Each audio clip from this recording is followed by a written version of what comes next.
मैं तुम्हें पहले ही बता चुका हूं कि यह प्राचीन राक्षसी वृक्ष द्वारा रचा गया एक भ्रम है। तुम्हें विश्वास नहीं हुआ और अब तुम भाई केशव को दोष देना चाहते हो। तुम सचमुच बेशर्म हो। ज़िया युनतियान ये सुनकर खुद को रोक नहीं पाया और हंस पड़ा। हालांकि वह नहीं जानता था कि केशव ने गठन को तोड़ने के लिए कार्रवाई क्योंकि केशव ने गठन को तोड़ने की हिम्मत की, उसके पास अपनी योजनाएं होनी चाहिए। बेटे, तुम मर गए। हमारे 3 प्रमुख संप्रदायों के कितने ही प्रतिभाशाली लोग तुम्हारी वजह से मारे गए। हम तुम्हें कभी नहीं जाने देंगे। राजुल और अन्य प्रतिभाशाली लोगों ने विरूपम की बात बिल्कुल नहीं सुनी। इसके बजाय उन्होंने अपने आसपास के प्रतिभाशाली लोगों को प्राचीन जादुई पेड़ की लताओं के नीचे मरते हुए देखा और वे बेहद क्रोधित हुए। इस समय उन्हें प्राचीन जादुई वृक्ष की लताओं के हमलों का भी लगातार सामना करना पड़ता है। हालांकि ये लताएं बहुत शक्तिशाली नहीं हैं, फिर भी इनकी संख्या अनंत है। आखिरकार जब वे लताओं को मारेंगे तो नई लताएं निकलेंगी। उनकी शक्ति भी सीमित है। एक बार जब वे थक जाएंगी तो शायद उनका भी वही हश्र होगा जो उनके आसपास के प्रतिभाशाली लोगों का हुआ था। स्वाभाविक रूप से वे केशव से बेहद नफरत करते थे। ये सब केशव की वजह से था। अगर केशव न होता तो प्राचीन जादुई पेड़ कैसे बच पाता? उनके इतने सारे लोग कैसे मर गए? वे इस संकट में कैसे फंस गए? लेकिन वे भूल गए कि अगर उन्होंने केशव और अन्य पर हमला करके मौत की तलाश नहीं की होती तो केशव ने प्राचीन जादू के पेड़ को सील कर दिया होता और इतनी सारी समस्याएं नहीं होती। पफ पफ पफ, अनगिनत बेलें बेतहाशा बाहर निकल आईं। मजबूत बेलें तो कुछ देर तक टिक पाईं, लेकिन कमज़ोर बेलों पर सीधा हमला हुआ और वे छेद कर गईं। अगले ही पल वे बुरी तरह मर गईं और खून के धुंध में बदल गईं और उन अजीब बेलों ने उन्हें निगल लिया। चारों ओर राक्षसी ऊर्जा और भयंकर हवाओं का साम्राज्य था और ऐसा लग रहा था मानो ये स्थान शूरा नरक बन गया हो। वह प्राचीन जादुई पेड़ उस बच्चे और अन्य पर हमला क्यों नहीं करता? किसी ने आश्चर्य से कहा और देखा कि जब प्राचीन जादुई पेड़ ने उस क्षेत्र को देखा जहां केशव, ज़ोया, लारा और अन्य लोग थे तो ऐसा लगा जैसे वह डर गया हो।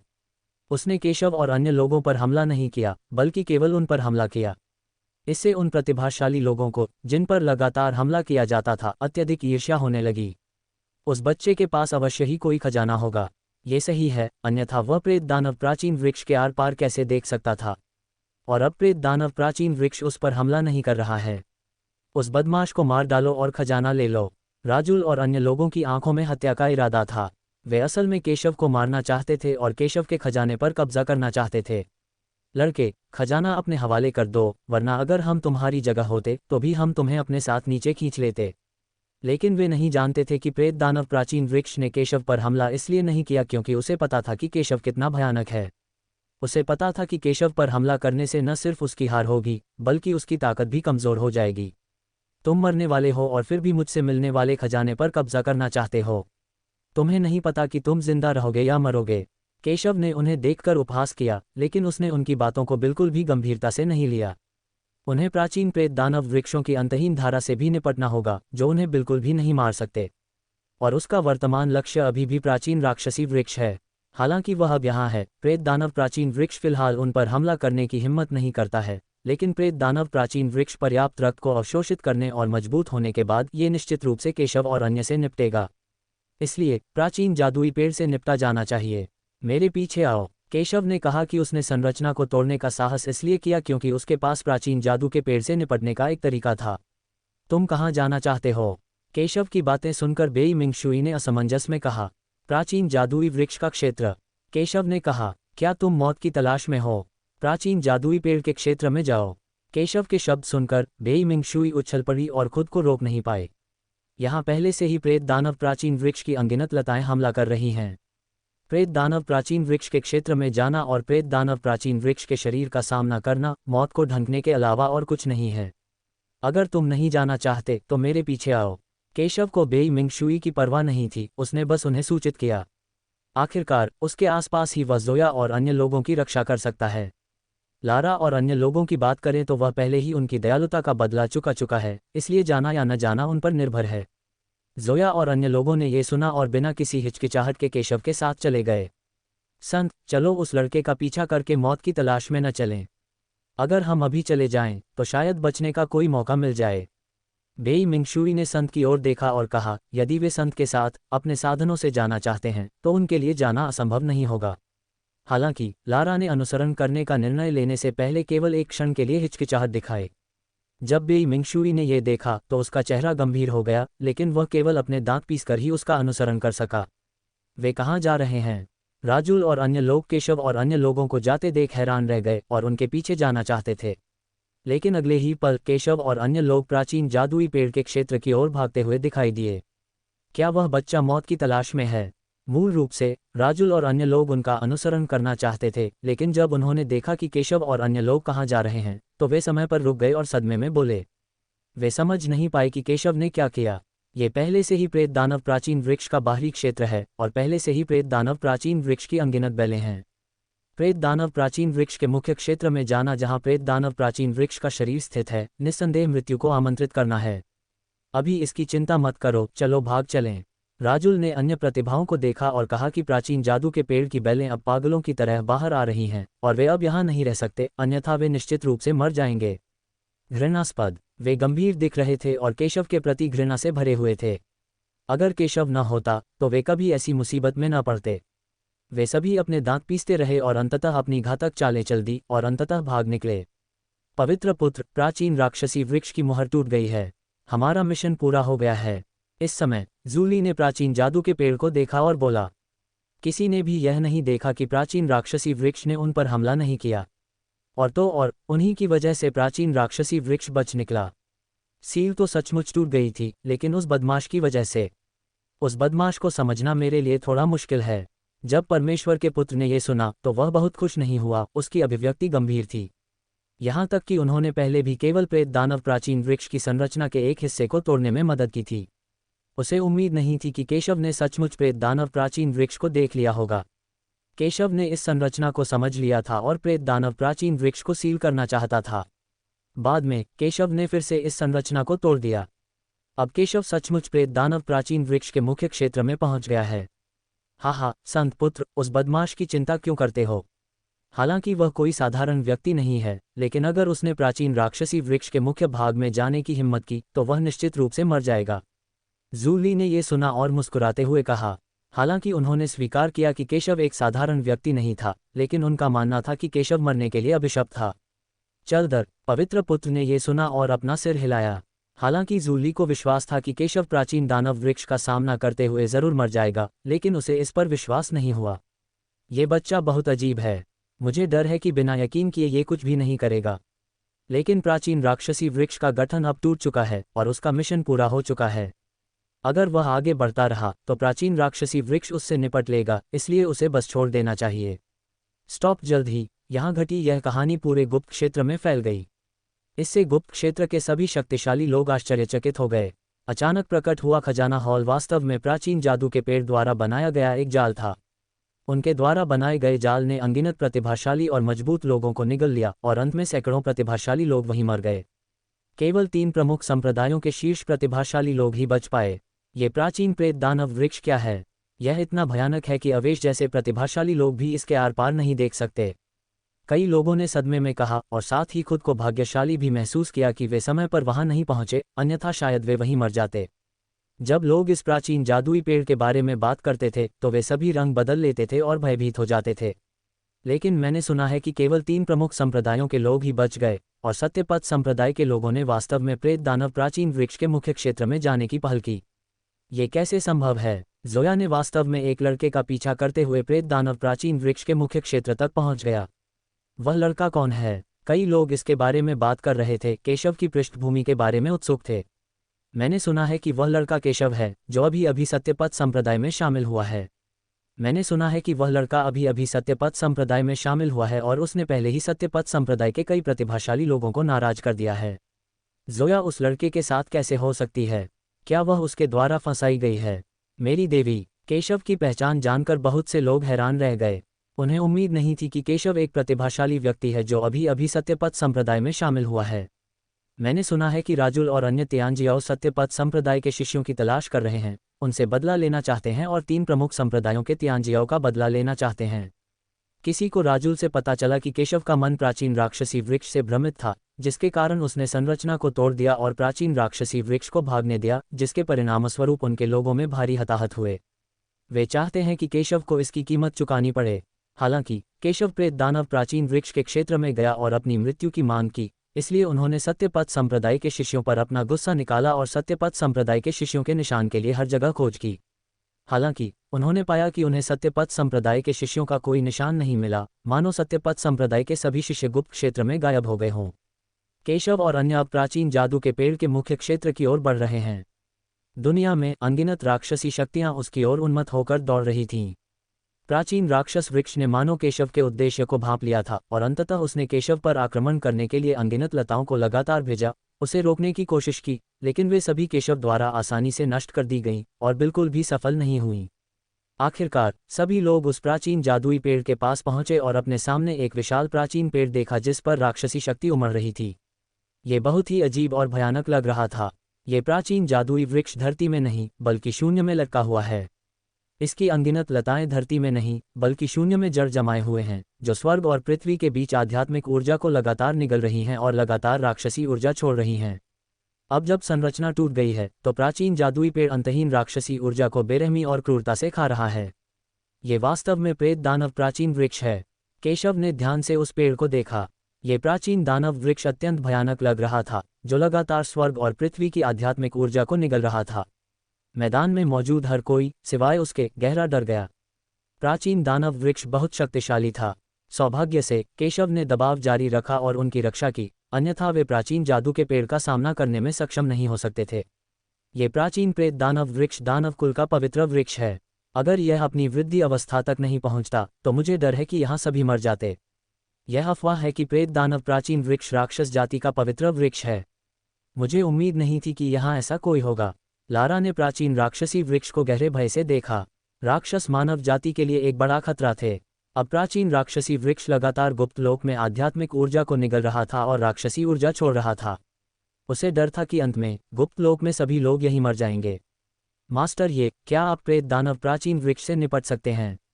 प्राचीन राक्षसी वृक्ष की ओर देखते हुए लारा ने पूछा। इस समय प्राचीन राक्षसी वृक्ष लगातार केशव पर हमला कर रहा था। ये स्पष्ट था कि प्राचीन राक्षसी वृक्ष को आभास हो गया था कि केशव एक बहुत बड़ा खतरा है, और चूंकि केशव ने यहाँ आने की हिम्मत की, इसका स्वाभाविक रूप से मतलब है कि उसके पास प्राचीन जादू के पेड़ से निपटने का साधन है। मेरे पास प्रेत दानव प्राचीन वृक्ष से निपटने का एक तरीका है। केशव ने कहा कि यद्यपि प्राचीन जादू का पेड़ शक्तिशाली है, लेकिन यह अघुलनशील नहीं है। अपने पिछले जन्म में उसने प्राचीन राक्षसी वृक्ष को सीधे मारने के लिए शक्तिशाली साधनों का प्रयोग किया था, लेकिन अब उसकी शक्ति बहुत कमजोर हो गई थी। हालांकि उसके सामने वाला प्राचीन राक्षसी वृक्ष कोई परिपक्व प्राचीन राक्षसी वृक्ष नहीं था, फिर भी उसकी शक्ति प्राचीन राक्षसी वृक्ष को पूरी तरह से नष्ट करने के लिए पर्याप्त नहीं थी। हालांकि वह 10,000 तारों को निगलने वाली स्वर्ग कला का अभ्यास करता था, जो स्वर्ग और पृथ्वी की हर चीज को निगल सकती थी। प्रेत दानव प्राचीन वृक्ष के शरीर में एक प्रेत दानव हृदय था। प्रेत दानव हृदय के नष्ट होते ही प्रेत दानव प्राचीन वृक्ष नष्ट हो जाएगा। इसलिए केशव प्रेत दानव हृदय का उपयोग करके प्रेत दानव प्राचीन वृक्ष को नष्ट करना चाहता था। प्राचीन प्रेत दानव वृक्ष को यह सब पता लग गया था, इसलिए उसने केशव के प्रति गहरा भय, क्रोध और जानलेवा इरादे दिखाए। वह अपनी लताओं से केशव पर हमला करता रहा, लेकिन नाकाम रहा। केशव ने ठंडी सांस ली और उसने सीधे 10,000 सितारे भक्षण तकनीक को सक्रिय कर दिया। पल भर में केशव के पीछे एक विशाल भंवर प्रकट हो गया। इसने सीधे प्राचीन जादुई वृक्ष को घेर लिया। ये कैसी चाल है? लारा ने केशव द्वारा संघनित भक्षण भंवर को देखा और हैरान हुए बिना नहीं रह सका। भक्षण करने वाले भंवर ने प्राचीन प्रेत दानव वृक्ष के ऊपर के आकाश को निगल लिया और अगले ही पल उसने सीधे प्राचीन प्रेत दानव वृक्ष के प्रेत दानव हृदय को निगल लिया। प्राचीन प्रेत दानव वृक्ष का मूल प्रेत दानव हृदय है, जिसे केशव की भक्षण शक्ति द्वारा सीधे निगल लिया गया था। प्रेत दानव प्राचीन वृक्ष को एक बड़ा खतरा महसूस हुआ और उसने बेतहाशा हमला किया, प्रतिरोध करने की कोशिश की, लेकिन केशव के सामने उसके पास पलटवार करने की शक्ति नहीं थी। प्रेत दानव प्राचीन वृक्ष को दुख के साथ पता चला कि केशव की भक्षण तकनीक बहुत शक्तिशाली थी। अगले ही पल प्राचीन जादुई पेड़ पलट गया और भागना चाहता था। केशव से तो नहीं निपट सकता था, पर कम से कम बच तो सकता था। लेकिन अगले ही पल उसे पता चला कि वह हिल नहीं सकता। उसने केशव को भयभीत होकर देखा। ये सीलिंग संरचना निकली। केशव ने पहले कभी इस संरचना को नहीं उठाया था, बल्कि उसका केवल एक हिस्सा ही खोला था। हालांकि सिर्फ यही हिस्सा प्रेत दानव प्राचीन वृक्ष के लिए अपनी अधिकांश शक्ति मुक्त करने के लिए पर्याप्त था, जिससे राजुल और अन्य नष्ट हो गए। लेकिन जैसे जैसे केशव आगे बढ़ता गया, उसने अपनी संरचना में सुधार जारी रखा। हालांकि प्राचीन दानव वृक्ष को सील करने का कोई तरीका नहीं था, फिर भी उसे भागने से रोकने के लिए यह पर्याप्त था। और यह पर्याप्त है। जब तक प्राचीन राक्षसी वृक्ष यहाँ है, अंततः वह इसे खा जाएगा। प्राचीन प्रेत दानव वृक्ष ने एक भयानक लहर छोड़ी और जोर जोर से कांपने लगा। प्रेत दानव का हृदय लगातार केशव द्वारा निगला जा रहा था। प्रेत दानव के हृदय की अनंत ऊर्जा शुद्ध आध्यात्मिक ऊर्जा में परिवर्तित हो गई और केशव द्वारा निगल ली गई। प्राचीन जादुई पेड़ ने संघर्ष करने की पूरी कोशिश की। वह केशव को फिर से भ्रम में डालना चाहता था, लेकिन उसका भ्रम बहुत कमजोर था और केशव के लिए बेकार था। वह केशव पर पागलों की तरह हमला करने के लिए बैलें छोड़ता रहा, लेकिन ये बेकार था। ये देखकर वह भयभीत हो गया कि उसके अपने तरीके केशव के विरुद्ध पूरी तरह से बेअसर थे। उसे केवल ये दुखद रूप से पता चला कि केशव उसे निगल जाएगा। उसकी अनंत राक्षसी ऊर्जा और शक्तिशाली ऊर्जा केवल केशव के लिए पोषण बन सकती थी। स्टॉप प्राचीन जादुई पेड़ अंततः बच निकला और उसने कई शक्तिशाली मनुष्यों के रक्त और ऊर्जा को खा लिया, लेकिन अंत में इसने केशव की मदद की। प्राचीन जादुई पेड़ ने बहुत संघर्ष किया, लेकिन वह केशव के भक्षण से बच नहीं सका। गड़गड़ाहट। केशव ने प्राचीन प्रेत दानव वृक्ष के प्रेत दानव हृदय को परिष्कृत करना जारी रखा। उसकी विशाल ऊर्जा केशव के शरीर में प्रवेश कर गई और केशव के शरीर में आध्यात्मिक ऊर्जा बेतहाशा उमड़ पड़ी। अंत में उनकी साधना आध्यात्मिक सागर के 8वें स्तर से 9वें स्तर तक आगे बढ़ती रही। हालांकि केशव जल्दी में नहीं था। उसकी साधना का स्तर बहुत जल्दी टूट गया। उसे अपने राज्य को स्थिर करने की जरूरत थी। उसने बस उसे परिष्कृत किया और युवानदान राज्य को एक ही बार में नहीं तोड़ दिया। ऐसा लगता है कि प्रेत दानव प्राचीन वृक्ष कमजोर हो गया है। लारा ने प्रेत दानव प्राचीन वृक्ष की ओर देखा। प्रेत दानव प्राचीन वृक्ष ने बहुत संघर्ष किया, लेकिन कोई फायदा नहीं हुआ। वह बस दहाड़ और चीख ही सकता था, बेमन से। प्राचीन जादुई पेड़ धीरे धीरे सूख गया। हालांकि केशव ने इसका उपयोग और भी अधिक भयानक और अधिक शक्तिशाली बनने के लिए किया। इस बच्चे के हाथ में अवश्य ही कोई खजाना होगा। बेई मिंगशुई ने केशव को देखा और उसकी आंखों में लालच का एक संकेत दिखाई दिया। उन्होंने स्पष्ट रूप से सोचा कि केशव ने प्राचीन राक्षसी वृक्ष से निपटने के लिए खजाने पर भरोसा किया होगा, अन्यथा वह प्राचीन राक्षसी वृक्ष का मुकाबला कैसे कर सकता था। गड़गड़ाहट। अंत में पूरे प्रेत दानव प्राचीन वृक्ष की ऊर्जा केशव ने पूरी तरह से निगल ली। उसकी शक्ति आत्मा सागर के शिखर तक पहुंच गई। अगर वह मौलिक मुख्य क्षेत्र को तोड़ना भी चाहता तो उसे बस एक सांस की जरूरत होती। हालांकि केशव मौलिक मुख्य क्षेत्र को तोड़ने की जल्दी में नहीं था, लेकिन उसने अपने क्षेत्र को दबा दिया। उसकी सफलता बहुत तेज थी। अगर वह सीधे मौलिक मुख्य क्षेत्र में ब्रेक थ्रू लगाता तो उसकी नींव अस्थिर हो सकती थी। केशव ने जीवन भर साधना का अभ्यास किया है और वह जानता है कि एक मजबूत आधार होना कितना महत्वपूर्ण है। लेकिन फिर भी इस बार उसे बहुत कुछ हासिल हुआ। प्राचीन जादुई पेड़ अंततः मर गया और पूरी दुनिया में सन्नाटा छा गया। इस समय प्राचीन जादू के पेड़ के मूल क्षेत्र में पेड़ों के नष्ट हो जाने के बाद आकाश और पृथ्वी में एक विशाल प्राचीन वेदी दिखाई दी, आधी काली और आधी सफेद, यिन और यांग की सांस छोड़ते हुए एक दूसरे के साथ गुंथी हुई, जैसे यिन और यांग का सम्मिलन। बहुत अजीब। ये है। जोया और अन्य लोगों ने एक दूसरे को थोड़ी जिज्ञासा से देखा। यह एक वेदी लगती है। लारा को कुछ सुराग मिले। अच्छा, केशव ने सिर हिलाया। प्राचीन दानव वृक्ष को सील करने का उद्देश्य इसे नींव के रूप में इस्तेमाल करना था। सभी उत्सुक होकर वेदी पर आ गए। वेदी पर कुछ प्राचीन पात्र थे जिनसे एक रहस्यमयी आभा फैल रही थी। 10,000 साल पहले राक्षसों ने इस प्राचीन युद्ध क्षेत्र पर आक्रमण किया था। मेरा नाम हरि सिंह रैम है और मैं भगवान लिंगजुन का अधीनस्थ हूँ। मुझे राक्षसों और प्राचीन प्रेत दानव वृक्ष से निपटने का आदेश दिया गया था। राक्षसों को मारने के बाद मेरी ताकत बहुत ज्यादा हो गई थी और मैं प्राचीन प्रेत दानव वृक्ष का मुकाबला नहीं कर सकता था। प्राचीन प्रेत दानव वृक्ष को दुनिया पर कहर बरपाने से रोकने के लिए मैं प्राचीन प्रेत दानव वृक्ष को अपने जीवन से सील कर दूंगा।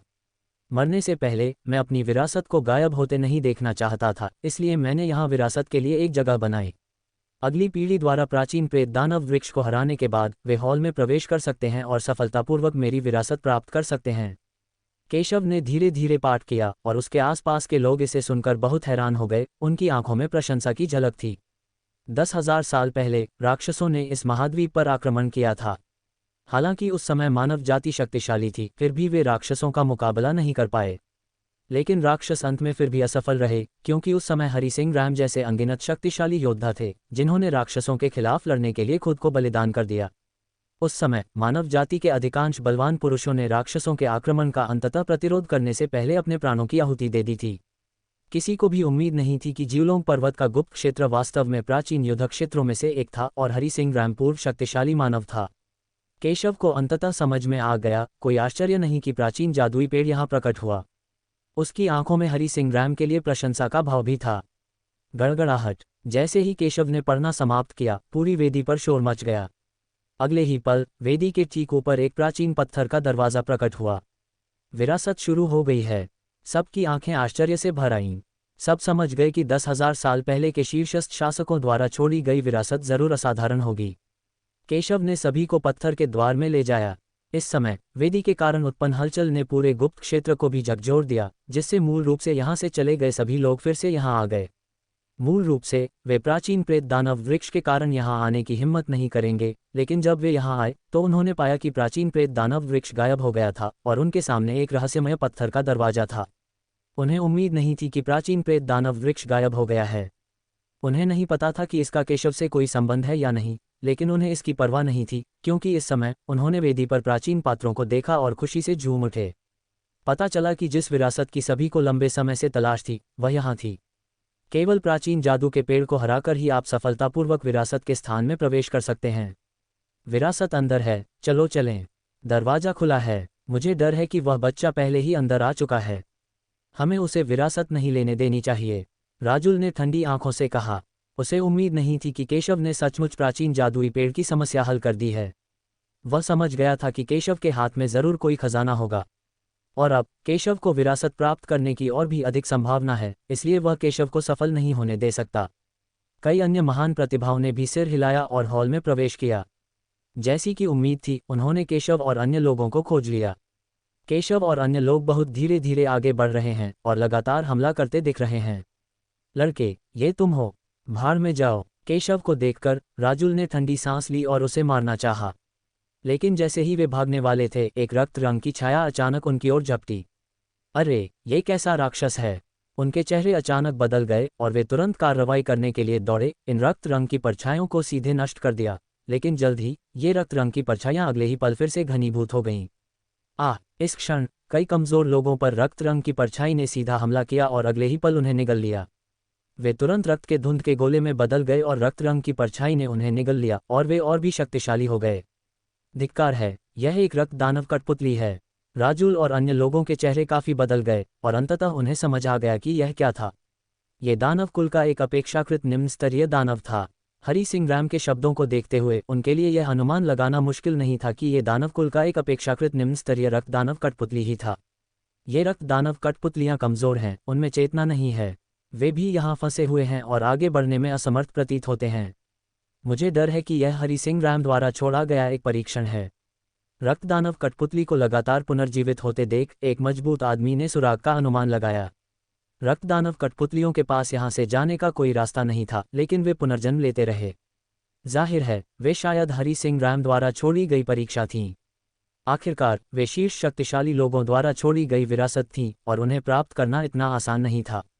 धिक्कार है तुम पर, बच्चे, हमें याद न दिलाने के लिए जिसके कारण हमें इतने सारे मजबूत लोगों को खोना पड़ा। राजुल और अन्य लोगों ने देखा कि केशव और अन्य लोगों को कोई नुकसान नहीं हुआ था और समझ गए कि उन्हें यहाँ सुराग पता होना चाहिए था, लेकिन उन्होंने उन्हें नहीं बताया।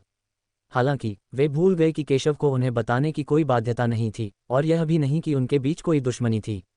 लेकिन जब आप किसी से नफरत करते हैं तो चाहे वे कुछ भी करें, वे गलत हैं। उन्होंने एक बार फिर केशव के खिलाफ द्वेष रखा। स्टॉप, टहलना। हालांकि एक बार जब उन्हें समझ आ गया कि यह स्तर एक परीक्षा है तो उन्हें पता था कि इसे कैसे पार करना है। उन्हें बस रक्त दानव के पुनर्जीवित होने से पहले आगे बढ़ना था। वे भी आगे बढ़ रहे थे, लेकिन उनकी गति केशव और अन्य लोगों की तुलना में बहुत धीमी थी। जब केशव और अन्य लोग यहाँ पहुंचे तो उन्होंने स्वाभाविक रूप से परीक्षण को आसानी से देखा और पहला स्तर स्वाभाविक रूप से उन्हें फंसा नहीं सका। जल्द ही केशव और उसके दोस्त पहले स्तर को पार कर दूसरे क्षेत्र में पहुंच गए, और यह खजानों की असली दुनिया है। जुवानतियान घास, जड़हीन फल, महान राजा जिनसिंग, 10,000 साल पुराना काला लोहा। इन खजानों को देखकर हर कोई खुशी से फूला नहीं समा रहा था। खजाने हर जगह थे। पत्थर का एक टुकड़ा भी खजानों को निखारने का एक आध्यात्मिक साधन हो सकता था। यह असली खजाना हॉल है। लारा और अन्य लोगों ने खजाने को देखा और उनकी आंखों में लालच की झलक दिखाई दी, लेकिन उन्होंने समय पर कार्रवाई नहीं की। इसके बजाय वे सभी केशव को देखने लगे। इन घटनाओं के बाद केशव उनकी रीढ़ बन गया है। हालांकि बेई मिंगशुई अनिच्छुक है, उसे मानना ही पड़ता है कि यह बच्चा उसकी सोच से कहीं ज्यादा पेचीदा है। ये वह था जिसने प्राचीन जादू के पेड़ की समस्या को हल किया था, और यह केशव भी था जिसने परीक्षण के पहले स्तर को समझा था। हालांकि उनके सामने खजाने हैं, हर कोई किसी न किसी तरह के परीक्षण के बारे में चिंतित है, इसलिए वे स्वाभाविक रूप से केशव से पूछना चाहते हैं। इन खजानों पर कुछ पाबंदियां हैं। अगर तुम इन्हें पाना चाहते हो तो तुम्हें इन पाबंदियों को तोड़ना होगा। खजाना जितना मजबूत होगा, पाबंदियां उतनी ही ज्यादा परेशान करने वाली होंगी। तुम उन पाबंदियों को तोड़ने की कोशिश कर सकते हो जिन्हें तुम सुलझा सकते हो। केशव ने खजाने पर एक नज़र डालने के बाद कहा, हालांकि खजाना तो है, लेकिन उसे पाना पहले जितना आसान नहीं है। हालांकि हरी सिंह रैम ने एक खजाना पीछे छोड़ दिया, लेकिन हर कोई इसे प्राप्त नहीं कर सकता। बहरहाल केशव की बातें सुनकर सब खुश हो गए। जब तक मिल जाए कोई दिक्कत नहीं। सब चिंतित थे कि कहीं कोई खतरा न हो। बेई मिंगशुई सीधे एक खजाने की ओर दौड़ा। यह एक उच्च स्तरीय पृथ्वी श्रेणी का कवच था और काफी मूल्यवान भी। उसने उसे पाने के लिए हाथ बढ़ाया। धमाका! एक पल में खजाने के सामने एक प्रतिबंध आ गया जिसने बेई मिंगशुई को रोक दिया। जैसा कि केशव ने कहा, इस पर प्रतिबंध है। हालांकि बेई मिंगशुई ने हार नहीं मानी। उसने अपनी शक्तिशाली ताकत का प्रदर्शन किया और प्रतिबंध तोड़ने की कोशिश की। टकराना! भयानक बल सीधे बाहर फट और प्रतिबंध की ओर मारा। लेकिन जाहिर है बेई मिंगशुई ने प्रतिबंध की ताकत को कम करके आंका था। धमाका! उसकी ताकत ने प्रतिबंध तोड़ा नहीं, बल्कि पलटकर उसे सीधे दूर धकेल दिया। बेई मिंगशुई का चेहरा थोड़ा गंभीर था। उसने स्पष्ट रूप से खजाने के प्रतिबंध की शक्ति को कम करके आंका था, लेकिन उसने हार नहीं मानी। शक्तिशाली शक्ति फिर से फूट पड़ी और आखिरकार इस क्षण प्रतिबंध को हल कर दिया। अगले ही क्षण खजाने का हाथ। बहुत अच्छा! बेई मिंगशुई ये देखकर बहुत खुश हुआ और दिखावा करना चाहता था, लेकिन जब उसने सभी को देखा तो उसने पाया कि केशव ने पहले ही कई प्रतिबंध तोड़ दिए थे। ये प्रतिबंध केशव को रोकने में बिल्कुल भी असमर्थ प्रतीत हुआ और केशव ने आसानी से बहुत सारे खजाने प्राप्त कर लिए। ये बच्चा! बेई मिंगशुई के चेहरे पर थोड़ी ईर्ष्या थी, लेकिन वह समझ गया कि केशव के पास खजाने हैं और वह केशव के साथ तुलना नहीं कर सकता। मैदान पर उनकी गति केशव और लारा से थोड़ी ही धीमी थी। इस समय राजुल और अन्य लोग आखिरकार यहाँ पहुंच गए, लेकिन वे सभी शर्मिंदा दिख रहे थे। जाहिर है उन्होंने उस अजेय रक्त दानव कठपुतली से निपटने की भारी कीमत चुकाई है। उन सभी में बहुत गुस्सा है जिसे वे बाहर निकालना चाहते हैं। लेकिन जब वे यहाँ पहुंचे तो उन्होंने हर जगह खजाने देखे। यह एक खजाना है, वे पहले से ही इसे समझ रहे हैं। धत्तेरी की! जल्दी करो और खजाना पकड़ो। हर कोई बहुत खुश था और बिना किसी हिचकिचाहट के खजाने को हथियाने के लिए दौड़ पड़ा। लेकिन अगले ही पल उनमें से कई लोग दंग रह गए और उन्हें ये सुराग मिल गया कि यह खजाना प्राप्त करना इतना आसान नहीं था। ये सभी खजाने प्रतिबंधित हैं। कुछ प्रतिभाशाली लोगों ने शक्तिशाली खजाने भी चुने, लेकिन शक्तिशाली प्रतिबंधों के कारण उन पर पलटवार किया गया और उन्हें भारी क्षति उठानी पड़ी। कई लोग बहुत दुखी दिख रहे थे, उन्हें अंततः सुराग मिल गया। उन्होंने फिर से खजाना चुन लिया। राजुल और अन्य लोगों को भी सुराग मिल गया और उनके चेहरे पीले पड़ गए, लेकिन अगले ही पल उन्होंने प्रतिबंध प्राप्त करने का विकल्प नहीं चुना, बल्कि केशव और अन्य को निशाना बनाया। प्रतिबंध तोड़ने में समय बर्बाद करने के बजाय इसे सीधे केशव से छीनना बेहतर है। उन सभी ने अनुमान लगाया कि केशव के हाथों में खजाने थे और कोड को तोड़ने में केशव की उस तेज गति को देखकर वे स्पष्ट रूप से समझ गए कि केशव ने बहुत सारे खजाने प्राप्त किए थे। भाई केशव, वे हमें निशाना बना रहे हैं। जिया यूनटियन और अन्य लोगों ने गंभीर भाव से केशव को देखा। राजुल और अन्य लोग कमजोर नहीं हैं। बेई मिंगशुई के चेहरे पर भी कुछ गंभीरता थी। अगर ये लोग मिलकर इनसे निपटें तो इनके लिए इनसे निपटना मुश्किल हो जाएगा। आखिरकार यहाँ पर लगाम लगाने के लिए कोई प्राचीन जादू का पेड़ नहीं है, और यहाँ तक कि बेई मिंगशुई भी एक ही समय में इतने सारे शीर्ष प्रतिभाओं से निपटने के बारे में निश्चित नहीं है। लड़के, खजाना सौंप दो और मैं तुम्हारे पिछले पापों को माफ कर दूंगा। राजुल ने केशव को तिरस्कार भरी नजरों से देखा। अपराध? मैंने कौन सा अपराध किया है? केशव ये सुनकर खुद को उपहास करने से नहीं रोक सका और उदासीन भाव से राजुल को देखने लगा। तुम प्राचीन राक्षसी वृक्ष के मोह में फंस गए थे, जिसके कारण हमारे प्रमुख संप्रदायों के अनगिनत प्रतिभाशाली लोग प्राचीन राक्षसी वृक्ष द्वारा मारे गए। तुमने अनगिनत लोगों को फंसाया है। अगर यह पाप नहीं है तो और क्या है? राजुल ने ये सुना और ठंडे स्वर में कहा, राजुल, तुम बहुत बेशर्म हो। हमने तुम्हें पहले ही साफ साफ चेतावनी दे दी थी कि यह प्राचीन राक्षसी वृक्ष का जाल है। तुम प्राचीन राक्षसी वृक्ष के मोह में फंस गए थे और वह हमें फंसाना चाहता था। केशव ने खुद को बचाने के लिए ये संरचना छोड़ दी। तुम मरने के लायक थे। और हाँ, प्राचीन राक्षसी वृक्ष से छुटकारा पाने में केशव की मदद के बिना तुम यहाँ कैसे आ सकते थे? तुम कैसे बच सकते थे? राजुल की बातें सुनकर जोया गुस्से से हंसने से खुद को रोक नहीं पाए। मुझे उम्मीद नहीं थी कि राजुल खजाने के लिए इतना बेशर्म होगा। हमें परवाह नहीं है, केशव दोषी है। जोया, मैं तुम्हें सलाह देता हूं कि इस मामले में दखल न दो।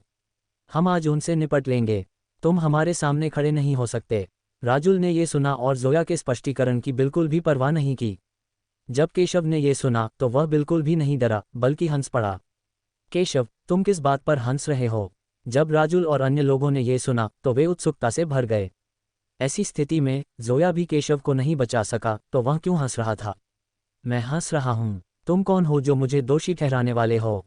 केशव ने ये सुना और उपहास किया, क्योंकि पूर्ण शक्ति के सामने कोई भी षड्यंत्र या फंसाने का कोई फायदा नहीं होगा। उन्होंने राजुल और अन्य लोगों को बिल्कुल भी गंभीरता से नहीं लिया।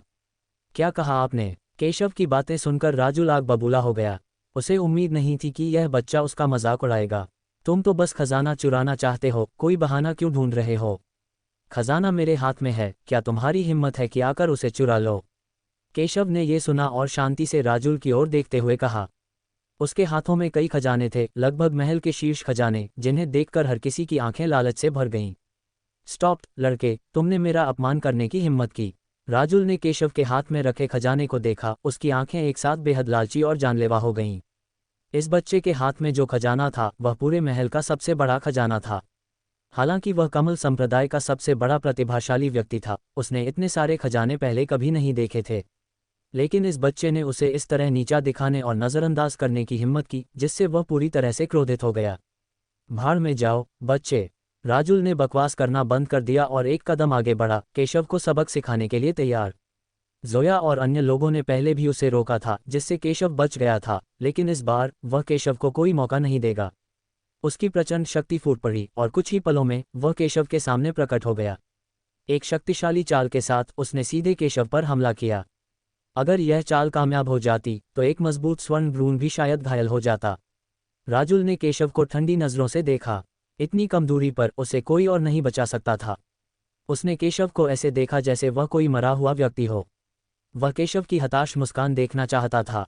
हालांकि उसने देखा कि केशव उसे उपहासपूर्ण दृष्टि से देख रहा था, मानो उसका मजाक उड़ा रहा हो कि उसे अपनी जगह नहीं मालूम। तुम्हें लगता है कि तुम मुझे मार सकते हो? केशव ने तिरस्कारपूर्वक कहा। अगले ही पल जब राजुल उसके सामने दौड़ा तो उसने सीधे थप्पड़ मारा और राजुल की ओर दौड़ा। क्या ये बच्चा पागल है? वह वास्तव में राजुल के हमले को थप्पड़ से झेलना चाहता है। राजुल कमल संप्रदाय का शीर्ष प्रतिभाशाली व्यक्ति है। हालांकि यह व्यक्ति सत्यपथ संप्रदाय में सरल नहीं है, फिर भी वह राजुल का प्रतिद्वंद्वी कैसे हो सकता है? ये बच्चा मौत की तलाश में है। वह अपने आप को क्या समझता है?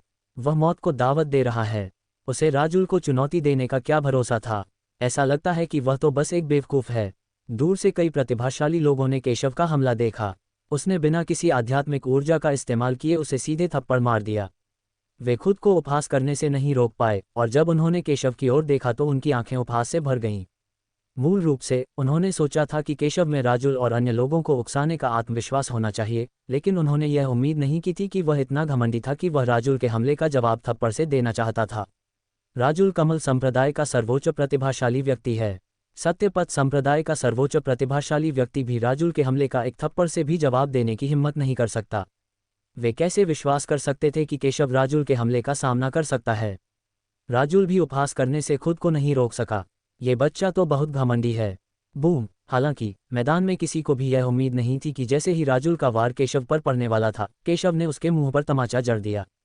राजुल का वार मानो किसी अजेय हमले का सामना कर रहा था और वह एक भी वार झेलने में असमर्थ होकर तुरंत ही नष्ट हो गया। टकराना। इसके तुरंत बाद सबके सामने केशव ने राजुल को सीधे चेहरे पर थप्पड़ मार दिया। ओह! राजुल की आंखों में अविश्वास के भाव थे, उसकी पुतलियां सिकुड़ गईं, उसकी आंखों में अत्यधिक दर्द के भाव थे और उसके मुंह से खून की धार बह निकली। एक ही झटके में वह दूर जा गिरा और दूर जाकर गिरा। इस जबरदस्त बल से जमीन में एक बड़ा सा गड्ढा भी बन गया। सारा दर्शक समुदाय मौन था। अगले ही क्षण वहां शोर मच गया और पूरा दर्शक वर्ग चर्चा में आ गया। किसी को उम्मीद नहीं थी कि राजुल, जो इतना मजबूत था, उसे केशव सिर्फ एक थप्पड़ से हरा देगा। उन्होंने पहले केशव का घमंडी और अज्ञानी होने का मजाक उड़ाया था और सोचा था कि राजुल के हमले के आगे केशव जरूर हार जाएगा या मर भी जाएगा। लेकिन हकीकत उनके मुंह पर तमाचे की तरह थी, जिसने उन्हें करारा झटका दिया। केवल जोया और अन्य लोग ही जानते थे कि केशव कितना शक्तिशाली था और उन्होंने शुरू से अंत तक केशव के बारे में कभी चिंता नहीं की थी। वे सोचते थे कि वे शीर्ष प्रतिभाशाली हैं, लेकिन उनकी ताकत केशव की तुलना में कुछ भी नहीं थी। क्या वे अपनी ताकत के बल पर केशव से खजाना छीनना चाहते हैं? धिक्कार है, बच्चे, मुझे तुम्हारी इतनी ताकत की उम्मीद नहीं थी। लेकिन अब से मैं बिल्कुल भी पीछे नहीं हटूंगा और तुम जरूर मरोगे। सबकी बातें सुनकर राजुल का चेहरा बेहद बदसूरत हो गया। उसने ऐसा अपमान पहले कभी नहीं सहा था। उसने सोचा कि उसने केशव को कम आंका था, यही वजह थी कि केशव ने उसके खिलाफ साजिश रची। आगे वह निश्चित रूप से केशव को जाने नहीं देगा। उन्होंने अपनी शक्ति पर कोई संकोच नहीं किया और जबरदस्त शक्ति के साथ ऐसा प्रहार किया कि दर्शकों में बैठे कई कमजोर लोग भय से कांप उठे। ये राजुल की असली ताकत है। अगली बार मैं तुम्हें मार डालूंगा। राजुल ने गुस्से से कहा कि उसे पहले कभी इतना अपमानित नहीं होना पड़ा था। यहाँ तक कि जोया भी उसका विरोधी नहीं था। लेकिन केशव, एक चींटी जिसे वह जरा भी गंभीरता से नहीं लेता था, ने उसे एक ही थप्पड़ से भगा दिया, जिससे उसे बहुत अपमान सहना पड़ा। अब बात खजाने छीनने की नहीं रही। वह अपनी शर्म मिटाकर केशव को मारना चाहता है। बूम! एक शक्तिशाली कदम फिर से उठाया गया, जो पहले से कई गुना अधिक शक्तिशाली था। इसने तुरंत केशव को घेर लिया, जिससे उसके पीछे हटने का कोई रास्ता नहीं बचा। फक फक करना। हालांकि राजुल के हमले को देखकर केशव ने घृणा से देखा और फिर भी इसे गंभीरता से नहीं लिया। उसने अपने दाहिने हाथ से फिर से थप्पड़ मारा, फिर भी इसे गंभीरता से नहीं लिया। टकराना। एक बार फिर राजुल का हमला सीधे तौर पर विफल हो गया और जमीन पर जोर से पटक दिया गया। ये कैसे संभव है? ये बच्चा इतना ताकतवर कैसे हो सकता है? क्या उसने यह नहीं कहा था कि वह सत्यपथ संप्रदाय का विनाश था? हालांकि मैंने सुना है कि उसने कुछ प्रतिभाशाली लोगों को हराया है। राजुल कमल संप्रदाय का शीर्ष प्रतिभाशाली व्यक्ति है। सभी लोग अविश्वास से ये दृश्य देख रहे थे। ये कैसे संभव है? तुम मुझे कैसे हरा सकते हो? राजुल भी इसे स्वीकार नहीं कर सका। उसने शुरू में सोचा था कि अपनी पूरी ताकत झोंक देने के बाद केशव उसका प्रतिद्वंद्वी नहीं रहेगा, लेकिन अंत में उसका हमला फिर भी एक थप्पड़ से ध्वस्त हो गया और उसे सीधे थप्पड़ मार दिया गया। कुछ भी असंभव नहीं है, क्योंकि तुम बहुत कमज़ोर हो। तुम मोहन जितने भी अच्छे नहीं हो, जिसे मैंने पहले मार दिया था, और फिर भी तुम मेरा खजाना छीनना चाहते हो। कितना हास्यास्पद है। केशव ने जब ये सुना तो व्यंग्यात्मक लहजे में कहा, राजुल की ताकत मोहन जितनी भी नहीं है और वह उसका खजाना छीनना चाहता है। क्या यह मजाक नहीं है? क्या? केशव के शब्दों को सुनने के बाद न केवल राजुल बल्कि अन्य 3 प्रमुख संप्रदायों के प्रतिभाशाली लोग भी हैरान और भयभीत हो गए। लिनचेन, तुमने वास्तव में उसे मार डाला, ये कैसे संभव है? मोहन भी कमल संप्रदाय का एक प्रसिद्ध प्रतिभाशाली योद्धा है और राजुल से भी ज्यादा शक्तिशाली है। हालांकि उन्हें उम्मीद नहीं थी कि वह केशव के हाथों मारा जाएगा। राजुल वास्तव में कहना चाहता था कि यह असंभव था, लेकिन केशव की ताकत देखने के बाद उसका चेहरा डर से बदसूरत हो गया। ये संभवतः सत्य है। कोई आश्चर्य नहीं कि केशव ने उसे बिल्कुल भी गंभीरता से नहीं लिया। उसने उन शब्दों के बारे में सोचा जो उसने पहले केशव को धमकी देने के लिए इस्तेमाल किए थे, और उसे एक मजाक जैसा महसूस हुआ, पूरी तरह से अपमानित। आखिरकार उसे समझ आ गया कि केशव उसे ऐसे क्यों देख रहा था, जैसे वो किसी मजाक पर हंस रहा हो। पता चला कि केशव ने शुरू से ही उसे कभी गंभीरता से नहीं लिया था। ये हास्यास्पद था कि उसने सबके सामने उसे धमकी भी दी। स्टॉप्ड। ये सोचकर उसे बहुत गुस्सा आया और उससे भी अधिक ईर्ष्या हुई। क्यों? यह आदमी उससे भी अधिक शक्तिशाली है।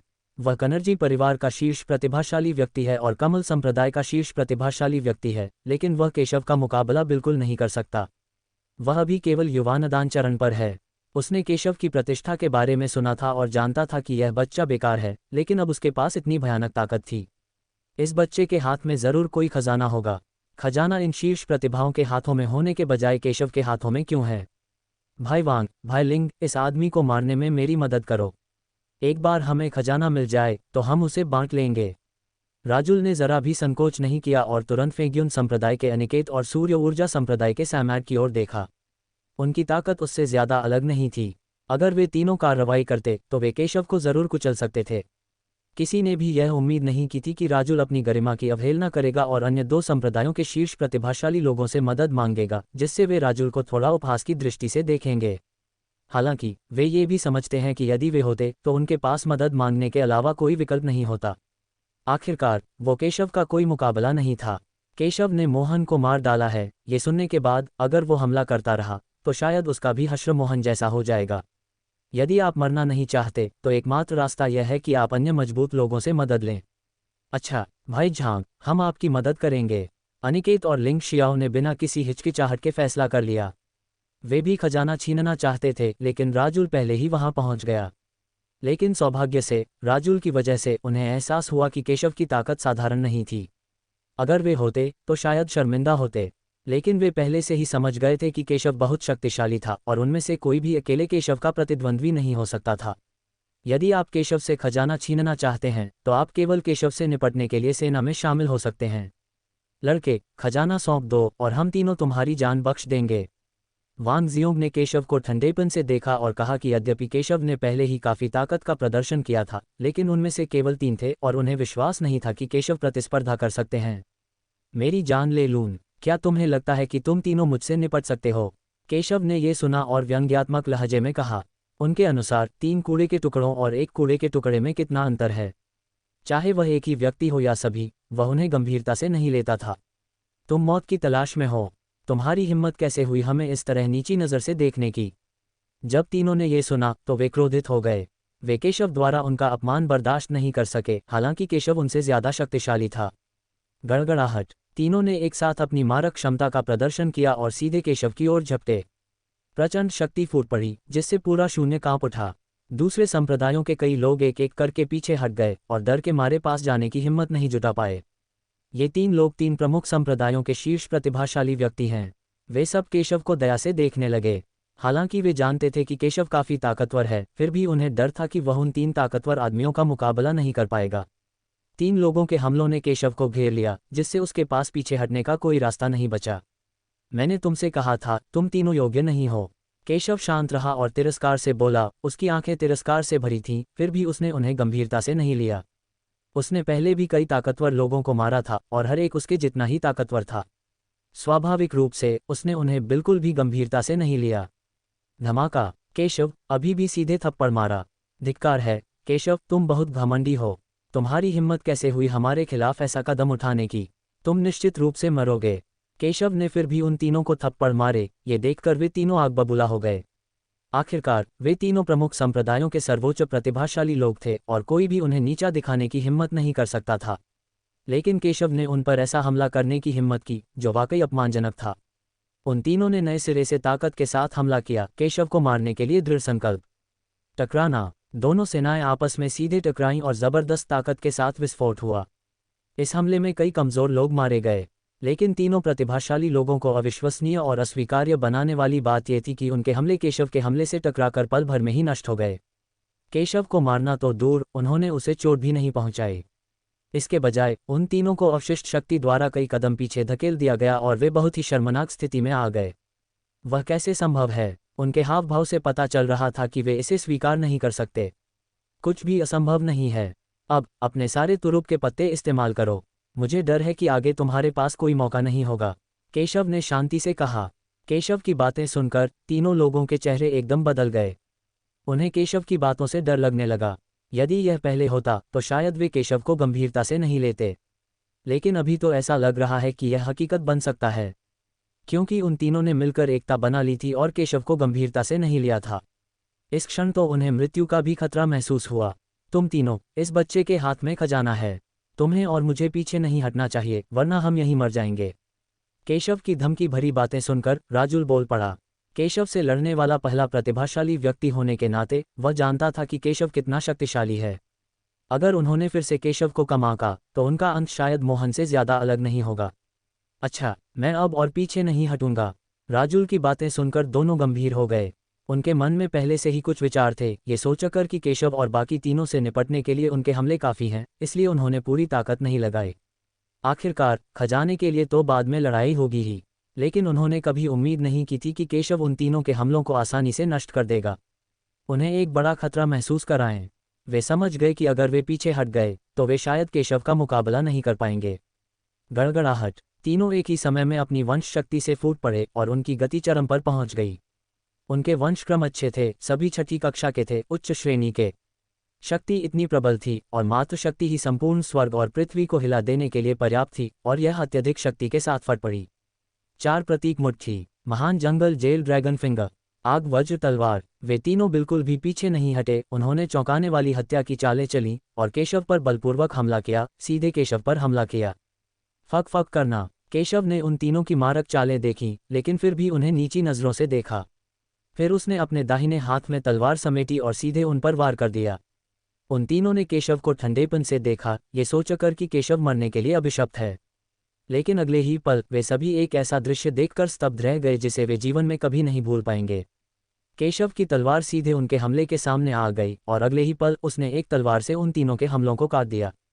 टकराना। अगले ही क्षण शेष बचे लोग जबरदस्त शक्ति के साथ बाहर निकल आए, सीधे विस्फोट करते हुए, उन तीनों को बुरी तरह से कुचलते हुए, बेतहाशा खून छिड़कते हुए और गंभीर रूप से घायल करते हुए। दूसरी ओर केशव अभी भी शांति से खड़ा था। न सिर्फ वह मरा नहीं था, बल्कि उसे कोई चोट भी नहीं लगी थी। स्टॉप्ड। क्या यही आपकी ताकत है? केशव ने शांति से कहा। वह कैसे संभव है? राजुल और बाकी दोनों ये दृश्य देखकर दंग रह गए। उन्होंने कभी सोचा भी नहीं था कि अगर वे एक साथ हमला भी करेंगे तो भी वे केशव का कुछ नहीं बिगाड़ पाएंगे। ये बच्चा कैसा राक्षस है? वे सभी बहुत भयभीत थे। सब लोग मेरी मदद करो और इस आदमी को मिलकर मारने में मेरी मदद करो। काम पूरा होने के बाद मैं तुम्हें इनाम दूंगा। राजुल ने फिर से बात की, लेकिन इस बार वह सिर्फ वांग जियोंग और अन्य दो से बात नहीं कर रहे थे, बल्कि 3 प्रमुख संप्रदायों के सभी प्रतिभाशाली लोगों से बात कर रहे थे। यहाँ 3 प्रमुख संप्रदायों के 20 से अधिक प्रतिभाशाली लोग उपस्थित हैं। राजुल की बातें सुनकर तीनों प्रमुख संप्रदायों के प्रतिभाशाली लोग हैरान रह गए। उन्हें उम्मीद नहीं थी कि राजुल उन्हें एक साथ हमला करने देगा। कार्रवाई करो, ये बच्चा बहुत अजीब है। इस बच्चे को मार डालो। जब अनिकेत और सैमैड ने यह सुना तो उनके चेहरे गंभीर हो गए, लेकिन उन्होंने भी बात की। हालांकि अन्य प्रतिभाओं से उनकी मदद करने के लिए कहना थोड़ा शर्मनाक है, लेकिन वे तब तक हार नहीं मानेंगे जब तक कि आज केशव को मार नहीं दिया जाता। आज केशव ने उन्हें बहुत शर्मिंदा किया और अगर उन्होंने केशव को नहीं हराया तो वे केशव द्वारा मारे जा सकते थे, जो कुछ ऐसा था जिसे वे सहन नहीं कर सकते थे। अच्छा, चलो एक साथ हमला करते हैं। इस बच्चे ने वरिष्ठ भाई झांग, वरिष्ठ भाई वांग और वरिष्ठ भाई लिंग को भड़काने की हिम्मत की है। वह हमें भड़का रहा है। 3 प्रमुख संप्रदायों के कई प्रतिभाशाली लोगों ने इसे सुना और खुश होकर कहा। आखिरकार केशव का अपने 3 प्रमुख संप्रदायों से पहले ही झगड़ा हो चुका था और राजुल, अनिकेत और सैमैड अपने 3 प्रमुख संप्रदायों के शीर्ष प्रतिभाशाली व्यक्ति थे। स्वाभाविक रूप से उन्होंने उन तीनों को खुश करने और मदद करने का फैसला किया। इसके अलावा वे समझ गए थे कि अगर केशव ने 3 लोगों को मार डाला तो केशव उन्हें जाने नहीं देगा। इसलिए उन्होंने जल्दी से राजुल और अन्य लोगों के साथ मिलकर केशव को मारने का फैसला किया। आखिरकार उन्हें कुछ इनाम और खजाने भी मिल सकते थे। क्यों न ऐसा किया जाए? लड़के, बस आत्मसमर्पण कर दो, तुम हमारे प्रतिद्वंद्वी हो सकते हो। राजुल ने जब सुना कि सभी सहमत हैं तो उसने केशव की ओर तिरस्कार भरी नजरों से देखा। बर्बादी तो बर्बादी है, लेकिन क्या बर्बादियों का एक समूह परिणाम बदल सकता है? तुम मुझे मारना चाहते हो? ये तो बस एक ख्वाहिश है। केशव ये सुनकर खुद को उपहास करने से नहीं रोक सका। जहां तक सामूहिक लड़ाइयों की बात है, वह पहले भी लड़ चुका है। चाहे वे कई बड़े परिवारों के प्रतिभाशाली लोग हों या कई बड़े परिवारों के बलवान लोग, संख्याबल का लाभ उठाकर उसे हराना उनके लिए हमेशा असंभव रहा है। एक मजबूत व्यक्ति के सामने चाहे कितने भी लोग कार्रवाई करें, वे सिर्फ चींटियों का एक समूह हैं। घृणास्पद, तुम बहुत घमंडी हो लड़के। तुम तो तब भी इतने बेशर्म हो जब मौत निकट है। चलो एक साथ हमला करते हैं, इस लड़के को दबाते हैं और वरिष्ठ भाई झांग और अन्य लोगों को उसे मारने में मदद करते हैं। केशव की बातें सुनकर कई ताकतवर लोग गुस्से से भर गए और आग बबूला हो गए। हालांकि वे राजुल और अन्य लोगों की बराबरी नहीं कर सकते थे, वे भी 3 प्रमुख संप्रदायों का गौरव थे और अहंकारी थे। वे केशव द्वारा इस तरह उपहास किए जाने को कैसे स्वीकार कर सकते थे? तुम सच में नहीं जानते कि कैसे जीना है और कैसे मरना है। तुम सच में सोचते हो कि सिर्फ इसलिए कि तुम्हारे पास थोड़ी ताकत है, तुम हम में से बहुतों से लड़ सकते हो? राजुल मदद नहीं कर सका, लेकिन ये बात ठंडी आवाज में कही, लेकिन उसकी आंखों में बहुत ईर्ष्या थी। ये कमबख्त बर्बादी कितनी ताकतवर है। केशव से मुकाबला करने के लिए इतने सारे लोगों की जरूरत होती है। उसे जलन क्यों न हो?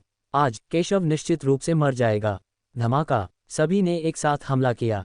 केशव की ताकत देखकर वे बिल्कुल भी पीछे नहीं हटे।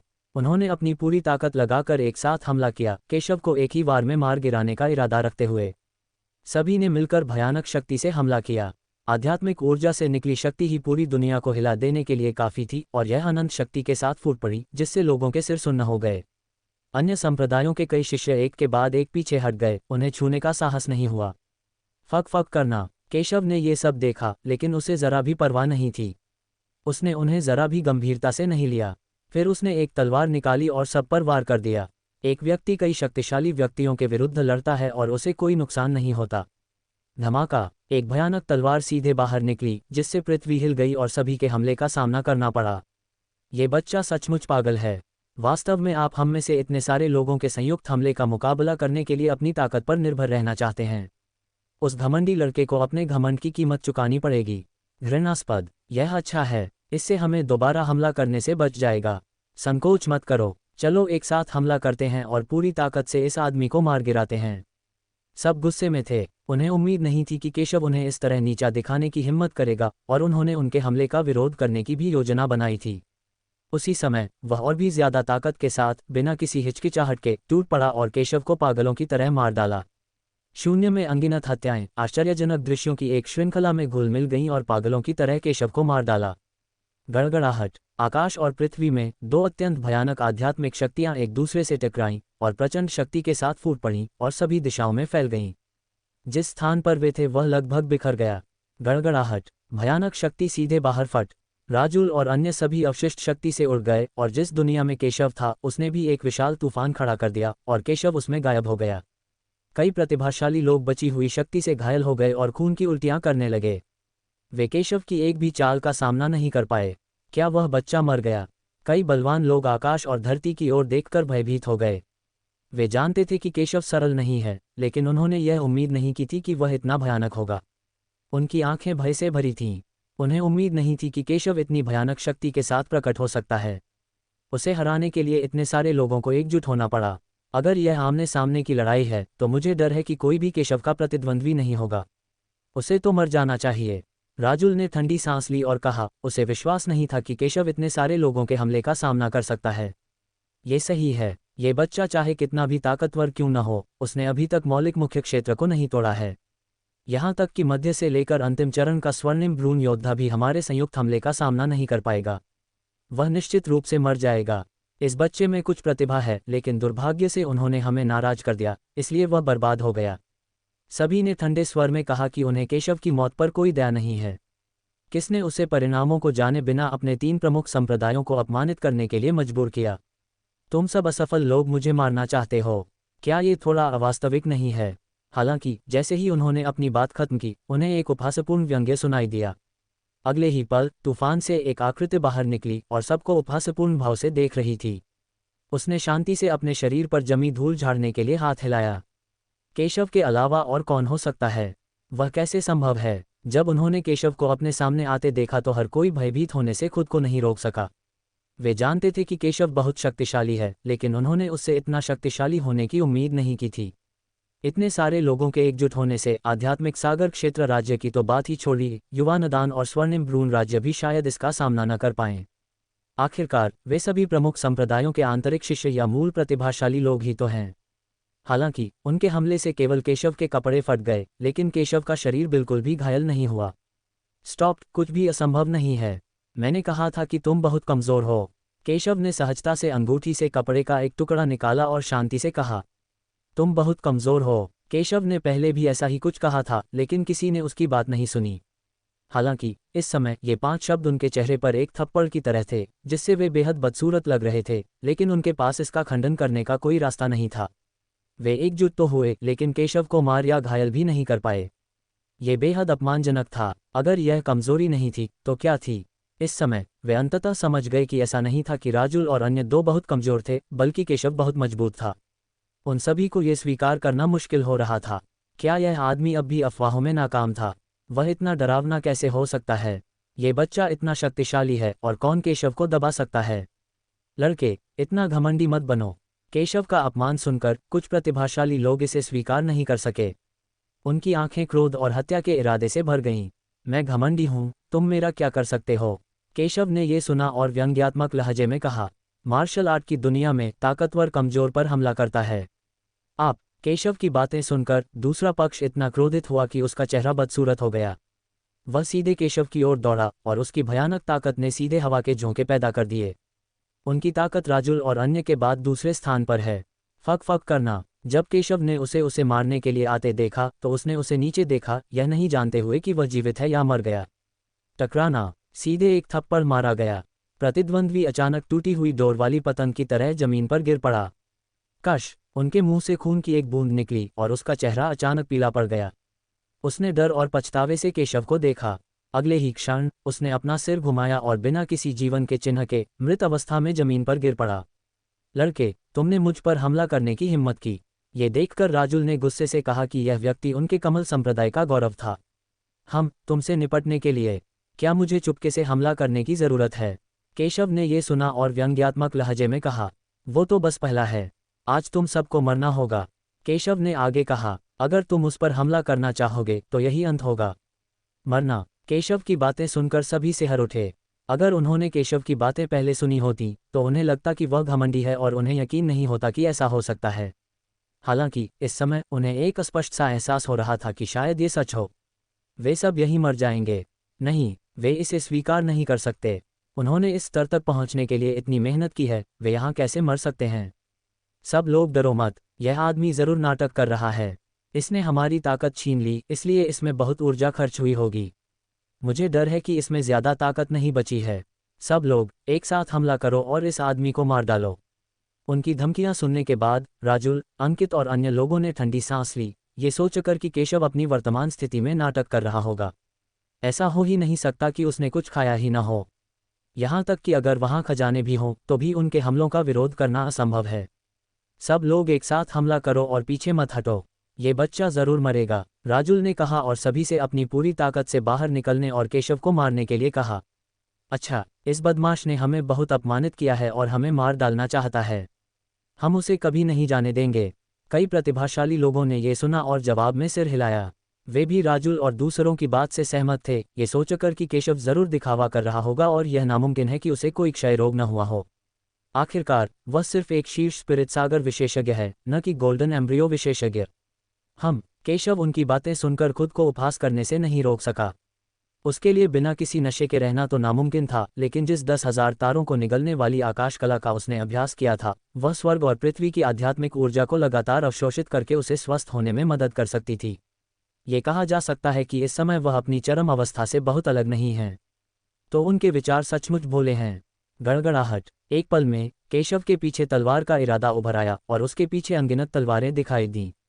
10,000 तलवारें अपने मूल स्थान पर लौट आईं। तलवार के वार से उसने उन्हें सीधे मार डाला। वह कैसे संभव है? इस बच्चे की ताकत कैसे खत्म नहीं हो सकती? इतनी सारी तलवारें। मूल रूप से कई प्रतिभाशाली लोगों ने सोचा था कि केशव थक गया होगा और उनके हमलों का सामना नहीं कर पाएगा, लेकिन केवल इस क्षण उन्हें एहसास हुआ कि केशव कितना शक्तिशाली था। इस समय उन सभी के मन में एक ही विचार था कि वे भाग निकलें। दुर्भाग्य से केशव की तलवार पहले ही उन तक पहुंच चुकी थी। Puff puff puff. अनगिनत कमजोर लोग एक ही तलवार के वार से मारे गए, जिसने उनके शरीर को छेद दिया और उन्हें रक्तधुंध में बदल दिया। यहाँ तक कि शक्तिशाली लोग भी मारे जाने से पहले केवल एक क्षण ही टिक सके। भाई झांग, हमें बचाओ, हम मरना नहीं चाहते। उन्होंने जल्दी से राजुल और दूसरों की तरफ देखा। शीर्ष प्रतिभाशाली होने के नाते राजुल और दूसरों के पास जरूर कोई खजाना होगा, लेकिन अगले ही पल उन्हें पता चला कि राजुल और अन्य लोग पीछे मुड़ गए और भाग गए। राजुल और अन्य लोग मूल रूप से सभी के साथ सेना में शामिल होना चाहते थे, लेकिन केशव की जबरदस्त ताकत को देखने के बाद उन्हें अंततः एहसास हुआ कि केशव की ताकत बहुत भयानक थी। वे ऐसी चीजें नहीं हैं जिनका हम मुकाबला कर सकें। उनके मन में केवल एक ही विचार था, भाग निकलना। सज्जनों के लिए बदला लेने में कभी देर नहीं होती। संप्रदाय में लौटकर वे बदला लेंगे।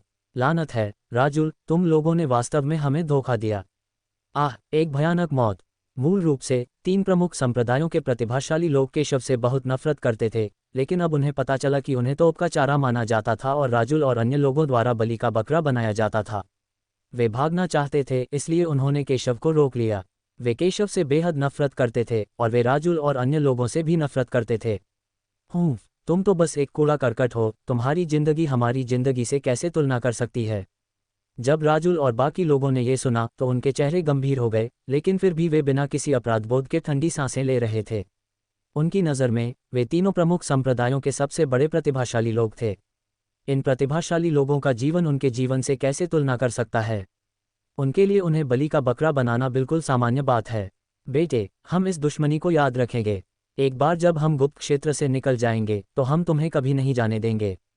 वे पीछे मुड़े और केशव को धमकी देते हुए भागना चाहते थे। भागो, क्या तुम्हें लगता है कि तुम बच सकते हो? केशव ने ये सुना और व्यंग्यात्मक लहजे में कहा। उसने उन लोगों की ओर देखा जिन पर उसने हमला किया था और कहा, चिंता मत करो, वे सब मर जाएंगे। मैं उन्हें तुम्हारे साथ जाने दूंगा। केशव की बातें सुनने के बाद सभी ने राहत की सांस ली। यद्यपि वे केशव द्वारा मारे जाएंगे, लेकिन उन्हें एहसास हुआ कि जिन लोगों से वे सबसे अधिक नफरत करते थे वे राजुल और अन्य थे। शुरू में उन्हें केशव से कोई खास शिकायत नहीं थी। ये राजुल और दूसरे लोग ही थे जिन्होंने केशव से निपटा था और उन्हीं की वजह से उन्होंने केशव से निपटा था। नतीजतन राजुल और दूसरे लोगों ने केशव को रोकने के लिए उन्हें असल में हथियार बना लिया।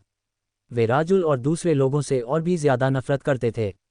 वे केशव से लड़े और जानते थे कि केशव कितना ताकतवर है। उन्हें विश्वास था कि केशव राजुल और दूसरों को कभी नहीं जाने देगा। स्टॉप गड़गड़ाहट। केशव के सामने अनगिनत प्रतिभाशाली लोग दुखद रूप से मारे गए। उनमें केशव से लड़ने की लगभग कोई क्षमता नहीं थी। जब राजुल और अन्य लोगों ने यह दृश्य देखा तो वे भयभीत हो गए और इससे भी अधिक खुश थे कि उन्होंने केशव के साथ लड़ाई जारी रखने का विकल्प नहीं चुना। केशव की ताकत बहुत मजबूत है, वे केशव के सामने बिल्कुल भी नहीं हैं। संप्रदाय छोड़ने के बाद वे भागने का रास्ता खोज लेंगे। वे बहुत तेजी से आगे बढ़ रहे हैं और इस मंजिल को छोड़ने वाले हैं। तुम जाना चाहते हो? क्या तुम जा सकते हो?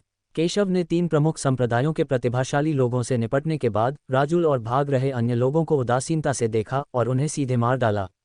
वह अपना शरीर आगे बढ़ाकर राजुल, वांग जियोंग और अन्य लोगों के पीछे आ गया। उसने ताली बजाई और अनिकेत और राजुल उड़ गए। कितनी भयानक गति है! अनिकेत और सैमैड के चेहरे सदमे से बदल गए। उन्होंने शुरू में सोचा था कि उन्होंने संप्रदाय के प्रतिभाशाली लोगों से केशव को पकड़ने के लिए कहा था, लेकिन उन्हें उम्मीद नहीं थी कि वे एक पल भी देर नहीं कर सकते थे और केशव के हाथों मारे गए। वे पहले ही कुछ दूर भाग चुके थे और सोच रहे थे कि केशव उनका पीछा नहीं कर पाएगा, लेकिन उन्होंने कभी नहीं सोचा था कि वे अब भी केशव को कम आंक रहे हैं। केशव की गति बहुत तेज थी। मास्टर, चलो इस पर बात करते हैं। हम अपनी जान बचाने के लिए आपके साथ अपने खजाने का आदान प्रदान करने को तैयार हैं। अनिकेत और सैमैड ने उन कई प्रतिभाशाली लोगों के बारे में सोचा जो पहले मर चुके थे और दया की भीख मांगने से खुद को नहीं रोक सके। उन्होंने कहा कि वे मरना नहीं चाहते थे, वे मृत्यु से डरते हैं। जब तुम मुझे पहले मारना चाहते थे तो क्या तुम मुझे जिंदा भी छोड़ना चाहते थे? केशव ने ये सुना और शांति से कहा। वे पहले भी उसे मारना चाहते थे, लेकिन उन्होंने कभी उसे जीने का मौका देने के बारे में नहीं सोचा था। घृणास्पद। मरना। केशव की बातें सुनने के बाद उनकी आंखों में एक ठंडी झलक दिखाई दी और अगले ही पल उन्होंने एक साथ केशव पर हमला कर दिया। उन्होंने अपनी पूरी ताकत लगा दी, केशव को मारने के लिए नहीं, बल्कि केशव को पीछे धकेलने और जीवित रहने का रास्ता खोजने के लिए। उन्हें बहुत अफसोस हुआ। अगर उन्हें पता होता कि केशव इतना शक्तिशाली है तो वे कभी भी केशव पर हमला करने की हिम्मत न करते। आखिरकार उनके और केशव के बीच कोई जान मरण का झगड़ा तो था ही नहीं, लेकिन पछतावे की कोई दवा नहीं है। धमाका। दोनों आदमियों ने एक साथ हमला किया और विनाशकारी मारक प्रहार किए। उन्होंने जीवन रक्षक उपाय किए और उनकी शक्ति चरम पर पहुंच गई। मानो दुनिया को तबाह कर रहे हों, वे सीधे केशव की ओर टूट पड़े।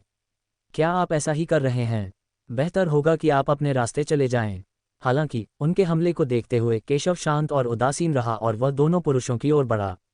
भयानक बल ने सीधे केशव पर प्रहार किया, लेकिन केशव की शारीरिक सुरक्षा इतनी भयानक थी कि उसके कपड़े भी नहीं फटे। उसका शरीर पल भर में उन दोनों के सामने आ गया। टकराना। एक थप्पड़ सीधे मारा गया। भयानक शक्ति ने सीधे उन दोनों को मारा। अगले ही पल दोनों उड़कर जमीन पर गिर पड़े। उनके मुंह से खून की धार बह रही थी, उनकी आंखें भयंकर थीं और उनकी जीवन शक्ति पल भर में गायब हो गई। वे अनिच्छा से जमीन पर गिर पड़े। मृत। 2 प्रतिभाशाली लोग ऐसे ही मर गए।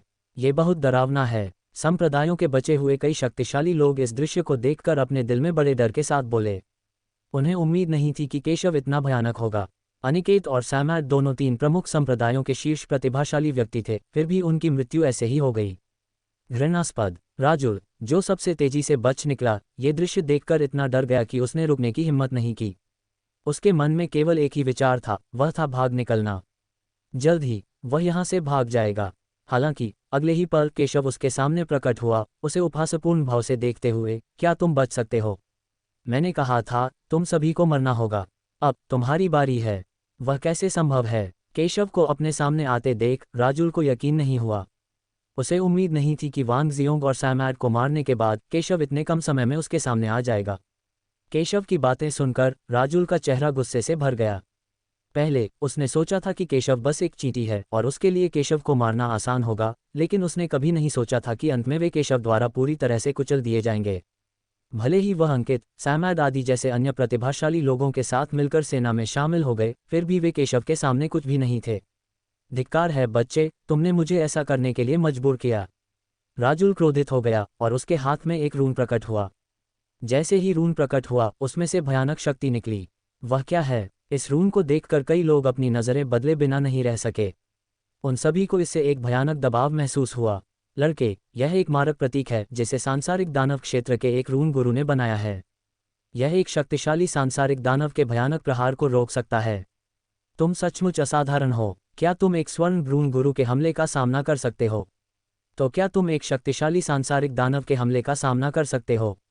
राजुल ने गुस्से से कहा कि यह उसका जीवन रक्षक तुरुप का पत्ता था, एक बेहद कीमती खजाना, और उसके पास केवल एक ही था। अपनी बात खत्म करने के बाद उसने सीधे किलिंग पैलेस का इस्तेमाल किया। पल भर में उसमें से एक भयानक दबाव निकला और फिर उसने आकाश से एक हथेली के निशान का इस्तेमाल करके केशव को मार डाला। ऐसा लग रहा था कि इस भयानक हमले से दुनिया की हर चीज़ नष्ट हो जाएगी। मैदान में मौजूद सभी ताकतवर लोग अपने चेहरे के भाव बदले बिना नहीं रह सके। यह एक शक्तिशाली सांसारिक दुष्ट व्यक्ति का प्रहार था, जो ये दर्शाने के लिए पर्याप्त था कि यह प्रहार कितना भयानक था। यदि वे होते तो निश्चित रूप से इसे सहन नहीं कर पाते। सौभाग्य से वे मुख्य लक्ष्य नहीं थे, अन्यथा वे खड़े भी नहीं हो पाते। भाड़ में जाओ बच्चे, राजुल ने गुस्से से कहा। केशव से निपटने के लिए उसे ऐसे कीमती खजाने का उपभोग करने की जरूरत थी, वह कैसे गुस्सा नहीं हो सकता था। लेकिन अगर मैं केशव को मार सकता हूं तो ये सब इसके लायक होगा। केशव की आंखें एकाग्र थीं। जाहिर है यह हत्यारा किरदार वाकई आसान नहीं था और उसे खतरे का एहसास दिला रहा था। लेकिन बस इतना ही। तुम्हें लगता है कि तुम मुझे सिर्फ एक टूटे हुए ताबीज से मार सकते हो? तुम बहुत भोले हो, केशव ने उपहास किया और कहा कि दिशा क्षेत्र अजेय नहीं है। धमाका, केशव के हाथ में एक तोंगटियन स्मारक प्रकट हुआ। जैसे ही तोंगटियन स्मारक उसके हाथ में आया, वह बड़ा हो गया, पूरे आकाश को ढक लिया और केशव ने रक्षा के लिए उसका इस्तेमाल किया। मैदान में मौजूद हर कोई बेहद हैरान रह गया जब उन्होंने नगास स्मारक का स्वरूप देखा। हालांकि यह स्तंभ अत्यंत साधारण दिखता है और इसमें खजाने की कोई आभा नहीं है, लेकिन केशव के लिए इसे बलिदान करना निश्चित रूप से सरल नहीं है। क्या ये केशव का खजाना हो सकता है? यहाँ तक कि रक्त दानव संप्रदाय के पवित्र पुत्र की निगाहें भी थोड़ी सघन थीं और उनकी आंखों में लालच की झलक उभर रही थी। टकराना, सांसारिक दानव लोक से एक आक्रमण सीधे केशव पर हुआ। यह आक्रमण वास्तव में शक्तिशाली था और अन्य रक्षात्मक खजाने शायद इसका सामना न कर पाते। हालांकि केशव के हाथ में नगास पट्टिका एक अराजकता खजाना थी, एक अत्यंत मूल्यवान उच्च स्तरीय खजाना।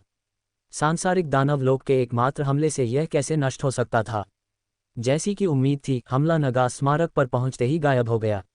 नगास स्मारक ने आसानी से हमले का विरोध किया। स्टॉप्ड, असंभव। ये दृश्य देखकर राजुल बेहद हैरान रह गया। उसे उम्मीद नहीं थी कि उसके तुरुप के पत्ते जैसे जानलेवा कदम का कोई असर नहीं होगा। कुछ भी असंभव नहीं है राजुल, तुम्हारा तुरुप का पत्ता इस्तेमाल हो चुका है और अब मरने की तुम्हारी बारी है। केशव ने ठंडे स्वर में नगास टैबलेट को एक तरफ रखते हुए कहा। वह शुरू में नगास टैबलेट का इस्तेमाल नहीं करना चाहता था, लेकिन आखिरकार दिशा क्षेत्र के हमले बेहद भयानक थे और उसके पास इस तरह से प्रतिरोध करने के अलावा कोई विकल्प नहीं था, वरना उसके घायल होने की पूरी संभावना थी। टकराना, उसके बोलने के बाद केशव ने सीधे राजुल की ओर थप्पड़ मारा। राजुल भागना चाहता था, लेकिन उसकी गति केशव के सामने कुछ भी नहीं थी और वह सीधे केशव के थप्पड़ से मारा गया। राजुल के शरीर पर एक सुनहरी रोशनी चमक उठी। उसके शरीर पर मौजूद कवच ने ही उसकी जान बचाई थी, लेकिन इसने केवल एक हमले को रोका और अगले ही पल नष्ट हो गया। लानत है, लानत है। राजुल खून की धार छोड़ते हुए दूर जा गिरा। हालांकि केशव का थप्पड़ उसे मार तो नहीं पाया, लेकिन उसे गंभीर चोटें जरूर लगीं और उसकी बहुत सारी ताकत खत्म हो गई। वह जमीन पर गिर पड़ा और हिल भी नहीं सका। केशव की ओर देखते हुए जो कदम दर कदम उसकी ओर बढ़ रहा था। लड़के, तुम मुझे नहीं मार सकते। तुम्हें मार नहीं सकते। क्यों? केशव ने ये सुना और शांति से कहा। हंफ, मैं कमल संप्रदाय के नेता का केशव हूँ। अगर तुमने मुझे मार दिया तो मेरे पिता तुम्हें कभी नहीं जाने देंगे। राजुल ने ये सुना और दांत पीसते हुए कहा। कमल संप्रदाय के नेता का केशव। केशव ने जब ये सुना तो वह थोड़ा हैरान हुआ। क्या कमल संप्रदाय के नेता का केवल एक ही पुत्र नहीं है जिसका नाम तांग हाउजी है? राजुल, उसका पुत्र कैसे हो सकता है? राजुल, कमल संप्रदाय के गुरु का पुत्र कैसे हो सकता है? हालांकि कई लोग उत्सुक थे। वे सभी जानते थे कि कमल संप्रदाय के गुरु का पुत्र कौन था और उसका नाम तांगलोंग था। राजुल, कमल संप्रदाय के गुरु का पुत्र कैसे हो सकता है? मैं कमल संप्रदाय के गुरु का नाजायज केशव हूँ। मेरे पास जो भी खजाने हैं वे मेरे पिता ने मुझे दिए हैं। केशव, अगर तुमने मुझे मार दिया तो मेरे पिता तुम्हें कभी नहीं जाने देंगे। जब राजुल ने सबकी चर्चा सुनी तो उसकी आंखों में कुछ नाराजगी थी। उसकी उत्पत्ति हमेशा से उसका राज रही थी। वह बस एक नाजायज संतान थी। हालांकि वह कमल संप्रदाय के नेता की नाजायज संतान थी, फिर भी वह एक नाजायज संतान थी। तांग हाउजी की तुलना में उसकी स्थिति बहुत खराब थी।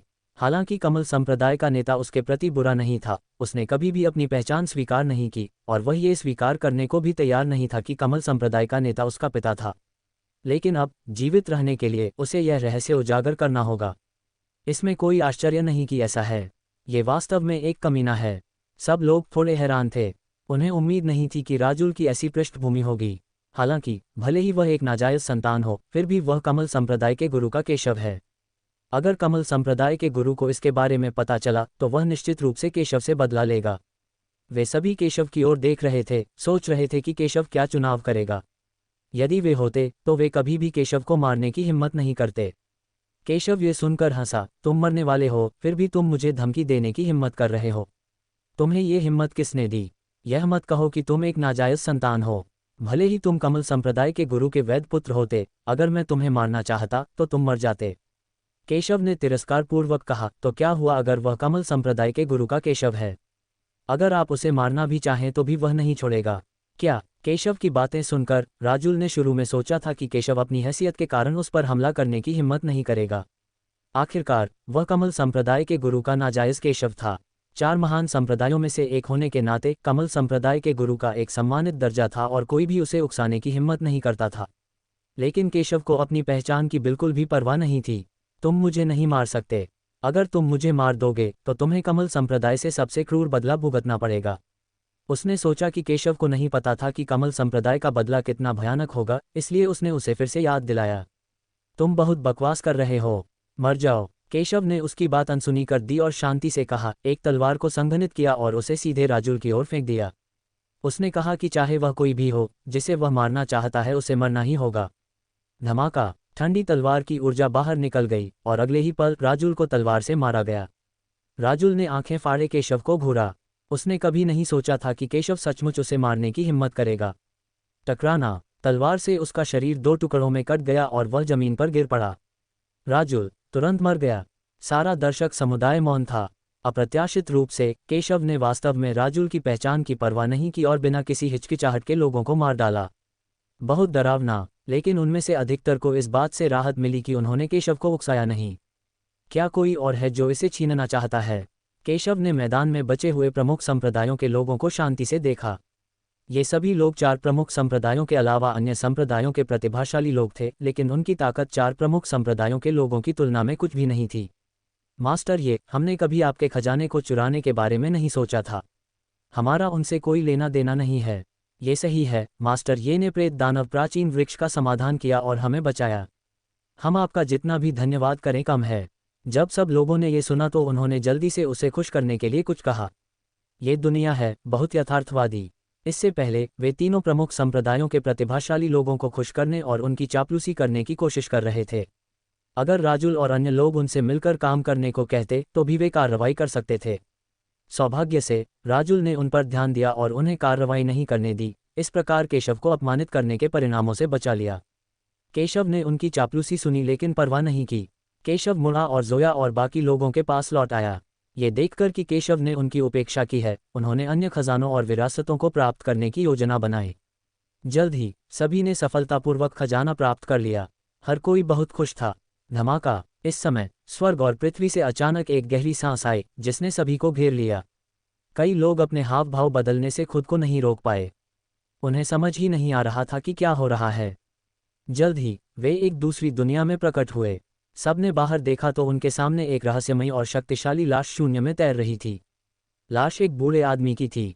पता नहीं उसे मरे हुए कितना समय हो गया था, लेकिन उसकी हालत अभी खराब नहीं हुई थी। उससे एक भयानक और गहरी आभा निकल रही थी। सबकी निगाहें एकटक इस ओर टिकी थीं कि इस बूढ़े व्यक्ति का शरीर अमर था, इसलिए वह निश्चित रूप से असाधारण था। क्या यह इस गुप्त क्षेत्र का मालिक शांगगुआन जियोंग हो सकता है?